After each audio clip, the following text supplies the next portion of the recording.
അങ്ങനെ ആ ദിവസം വന്നെത്തി. മീനുവിൻ്റെയും ജെയ്യുടെയും വിവാഹം. വീട്ടുകാർക്ക് തീരെ താല്പര്യമില്ലാതെ നടക്കുന്ന വിവാഹം. അതുകൊണ്ട് തന്നെ രണ്ട് വീട്ടിലും തീരെ സന്തോഷമില്ല. രണ്ട് വീട്ടുകാരും ഒരുപാട് ആഗ്രഹിച്ചിരുന്ന വിവാഹമായിരുന്നിട്ട് കൂടി അവർക്ക് സന്തോഷിക്കാൻ സാധിക്കുന്നില്ല. വീട്ടുകാരുടെ എതിർപ്പിനെയും ഇഷ്ടക്കേടിനെയും മാനിച്ച് ജെയ്യും മീനുവും ഇന്ന് വിവാഹിതരാവുകയാണ്. മീനു ഒരുക്കത്തിലാണ്, ഒരുപാട് സന്തോഷത്തിൽ. ഒരുപാട് വർഷങ്ങളായി തന്നെ അലട്ടിക്കൊണ്ടിരിക്കുന്ന ഒരു പ്രശ്നത്തിന് ഇന്ന് പരിഹാരമുണ്ടാവുകയാണ്. താൻ ആഗ്രഹിച്ചതുപോലെ തൻ്റെ വീട്ടുകാർ ഇനി വിവാഹമെന്ന വാക്കുമായി തൻ്റെ പുറകെ നടക്കില്ല. ഇനിയൊരാളുടെ അടിമയായി ജീവിക്കേണ്ടി വരില്ല. താൻ ഈ ലോകത്ത് ഏറ്റവും കൂടുതൽ വെറുക്കുന്ന ഒന്നിനെ ഇനി ഒരിക്കലും ജീവിതത്തിൽ അനുഭവിക്കേണ്ടി വരില്ല. അതിൻ്റെയൊക്കെ സന്തോഷം മീനുവിൻ്റെ മുഖത്തുണ്ടായിരുന്നു. ലക്ഷങ്ങൾ വിലയുള്ള പട്ടുസാരിയാണ് മീനു തൻ്റെ വിവാഹത്തിനായി തിരഞ്ഞെടുത്തത്. വജ്രാഭരണങ്ങൾ കൊണ്ട് മീനു അണിഞ്ഞൊരുങ്ങി. തൻ്റെ സന്തോഷം എത്രത്തോളം ആസ്വദിക്കാൻ പറ്റുമോ അത്രത്തോളം മീനു ആസ്വദിക്കുന്നു. എല്ലാ ഒരുക്കങ്ങളും കഴിഞ്ഞു മീനു ഇറങ്ങി. താഴത്ത് മീനുവിനെയും കാത്ത് ഏട്ടന്മാരും അമ്മയും ഉണ്ടായിരുന്നു. ആ, നിങ്ങളൊക്കെ റെഡിയായോ? അമ്മേ, എങ്ങനെയുണ്ട് എന്നെ കാണാൻ? സന്തോഷം കൊണ്ട് മീനു അമ്മയോട് ചോദിച്ചു. താൻ ഒരുപാട് ആഗ്രഹിച്ച തൻ്റെ മകളുടെ വിവാഹം, എന്നാൽ തെല്ലും ഒന്ന് സന്തോഷിക്കാൻ തനിക്ക് സാധിക്കാതെ പോകുന്ന കാര്യം. അമ്മ വളരെ വേദനയിലായിരുന്നു. എങ്കിലും വിവാഹത്തിന് വേണ്ടി ഒരുങ്ങിയിരിക്കുന്ന മകളെ കണ്ടപ്പോൾ തൻ്റെ ഉള്ളിലെ സങ്കടം മറച്ചു വെച്ച് അമ്മ പറഞ്ഞു, എൻ്റെ മോൾ അല്ലെങ്കിലും സുന്ദരിയല്ലേ, അതിപ്പോൾ ചോദിക്കാനുണ്ടോ? ഇന്ന് അല്പം സൗന്ദര്യം കൂടിയിട്ടുണ്ട്. അമ്മ വളരെ സന്തോഷത്തോടെ തന്നെ പറഞ്ഞു.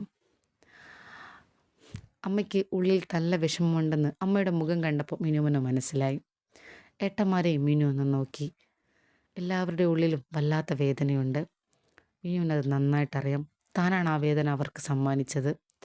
പക്ഷേ ജീവിതകാലം താൻ ആ വേദന അനുഭവിക്കാതിരിക്കാൻ വേണ്ടിയാണ് ഇന്നത്തെ ഈ ഒരു ദിവസം ഇവർ ഈ വേദന അനുഭവിക്കുന്നത് എന്ന് മിനു മനസ്സിൽ കരുതി. ഏട്ടാ, എല്ലാം ഓക്കെ അല്ലേ? എല്ലാവരും റെഡിയെങ്കിൽ നമുക്ക് ഇറങ്ങിയാലോ? രജിസ്റ്റർ ഓഫീസിൽ കറക്റ്റ് സമയത്ത് എത്തണ്ടേ? ആ, അതെ മോളെ, എത്തണം. ഓക്കെ അല്ലേ? എല്ലാം റെഡിയാണ്, എന്ത് പ്രശ്നമില്ല. ഏട്ടാ, ഞാൻ എങ്ങനെയുണ്ടെന്ന് പറഞ്ഞില്ലല്ലോ. എനിക്ക് ഈ സാരി നന്നായിട്ട് ചേരുന്നില്ലേ? ആ, ഈ മാല നോക്കിയേ, അടിപൊളിയല്ലേ? പിന്നെ ജയ്ക്ക് സ്വർണ്ണമൊന്നും ഇടാൻ തീരെ താല്പര്യമില്ല. അതാ ഞാൻ സ്വർണ്ണമൊന്നും ഉപയോഗിക്കാത്തത്. ആ, ഇത് മാത്രം പോരെ? മീനു തൻ്റെ ഓരോരോ കാര്യങ്ങളായി ചോദിച്ചു തുടങ്ങി. മീനുവിന് ഈ വിവാഹത്തിൽ ഒരുപാട് സന്തോഷമുണ്ടെന്ന് വലിയേട്ടന് തോന്നി. പിന്നെ എൻ്റെ മോൾ എന്തിട്ടാലും ഭംഗിയല്ലേ? സ്വർണത്തിനേക്കാളും വില കൂടിയതല്ലേ, പിന്നെന്തിനാ സ്വർണം? അതെ, എന്നാലും മോളെ, നിൻ്റെ മുഖത്ത് സന്തോഷം, അത് മാത്രമേ ഞങ്ങൾക്ക് ആഗ്രഹമുള്ളൂ. നീ എന്നും ഹാപ്പി ആയിരിക്കണം. ഞങ്ങളുടെ ഏറ്റവും വലിയ സമാധാനം അത് മാത്രമാണ്. ഞാൻ ഭയങ്കര ഹാപ്പിയാണ് ഏട്ടാ. എൻ്റെ കല്യാണമല്ലേ? അതെ, ആദ്യ വിവാഹത്തിന് തന്നെ ഒന്നും നടത്താൻ പറ്റിയില്ലല്ലോ, നിങ്ങളെല്ലാവരും ഉണ്ടായില്ലല്ലോ. ഇതിപ്പോൾ നിങ്ങളെല്ലാവരും ഉണ്ടല്ലോ, ഞാൻ ആ ഒരു സന്തോഷത്തിലാണ്.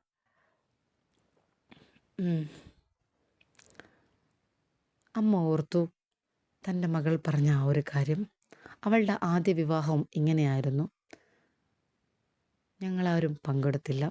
രണ്ടാം വിവാഹത്തിന് എല്ലാവരും ഉണ്ട്, പക്ഷേ ആർക്കും സന്തോഷമില്ല. എന്തുകൊണ്ടാണ് തൻ്റെ മകളുടെ ജീവിതത്തിൽ മാത്രം ഇങ്ങനെ സംഭവിക്കുന്നത്? അമ്മയുടെ മനസ്സിൽ പോയ ആ സമയത്തെ ചിന്ത അതായിരുന്നു. കഴിഞ്ഞത് കഴിഞ്ഞു, ഇനിയിപ്പോൾ വേറൊന്നും ചിന്തിക്കണ്ട, നമുക്കിറങ്ങാം അല്ലേ? ഏട്ടാ, ഇറങ്ങാം. പിന്നെ ഇത് അവൻ ഇറങ്ങിക്കാണോ? വിളിച്ച് ചോദിക്കണോ? ഇല്ല, അവൻ സമയമാകുമ്പോൾ എത്തിക്കോളും. ഞാൻ വേണമെങ്കിൽ വിളിക്കാം. ശരി. അമ്മേ, എല്ലാവരും റെഡിയല്ലേ? ഇറങ്ങാമല്ലേ?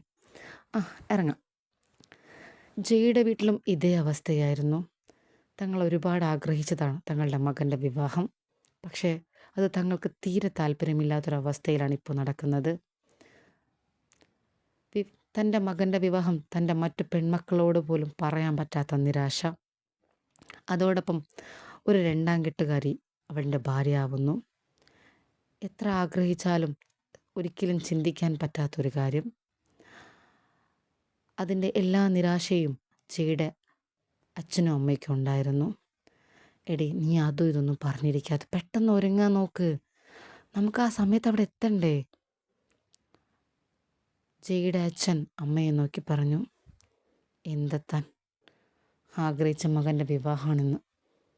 എന്നിട്ട് ഞാനൊന്നും പറയുന്നില്ല. നീ ഒന്നും പറയണ്ട, ഒന്ന് ഇറങ്ങിയാൽ മതി. വെറുതെ അവനെ കൂടി വിഷമിപ്പിക്കല്ലേ. അവൻ്റെ ഒരു സന്തോഷ ദിവസമല്ലേ, നമ്മൾ സന്തോഷിക്കുകയല്ലേ വേണ്ടത്. എന്ത് സന്തോഷം, ജീവിതത്തിൽ ആരും കഴിക്കാത്തൊരു വിവാഹം കഴിക്കാൻ പോകുന്നു. നീ ഒന്നും മിണ്ടാതിരിക്കുക, എന്നിട്ട് ഇറങ്ങാൻ നോക്ക്. ജയ് തൻ്റെ ഒരുക്കത്തിലായിരുന്നു. താൻ ഇന്ന് ഒരു വരനാണ്, തൻ്റെ വിവാഹമാണിന്ന്. ജയ്യെ തന്നെ ഒന്ന് നോക്കി. ജയ്യുടെ മനസ്സിൽ ആ സമയത്ത് മറ്റൊരു ചിന്തയായിരുന്നു.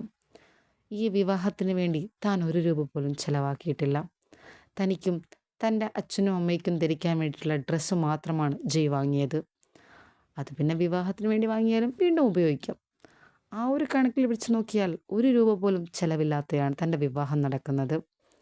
വിവാഹത്തിന് വധുവിൻ്റെ കഴുത്തിൽ കെട്ടാനുള്ള താലിമാല അവൾ തന്നെ വാങ്ങിത്തന്നതാണ്. അതുകൊണ്ട് തന്നെ ഒരു രൂപ പോലും ചിലവില്ലാതെ തൻ്റെ വിവാഹം നടക്കുന്നു. ജയ്ക്ക് ആ സമയത്ത് ജയ്യോട് തന്നെ വല്ലാണ്ട് മതിപ്പ് തോന്നി. ഓരോരുത്തരും വിവാഹത്തിന് വേണ്ടി ലക്ഷങ്ങളും കോടികളും പൊടിക്കുന്ന ഈ കാലഘട്ടത്തിൽ ഒരു രൂപ പോലും ചിലവില്ലാത്ത വിവാഹം താനൊരു സംഭവമാണല്ലേ എന്ന് ജയ് മനസ്സിൽ കരുതി. ജയ് സന്തോഷത്തോടെ ഇറങ്ങി വന്നു. അമ്മയുടെ മുഖത്ത് തീരെ തെളിച്ചമില്ലാതെ കണ്ട് ജയ് നോക്കി. ഇതുവരെ സെറ്റായില്ലേ, ഇന്ന് വിവാഹമാണ്, എന്നിട്ടിങ്ങനെ മുഖം വീർപ്പിക്കണോ?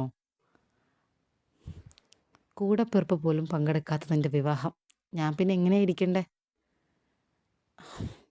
അമ്മയുടെ ആ ചോദ്യത്തിന് മുന്നിൽ ജയ് ഒന്ന് പതറി.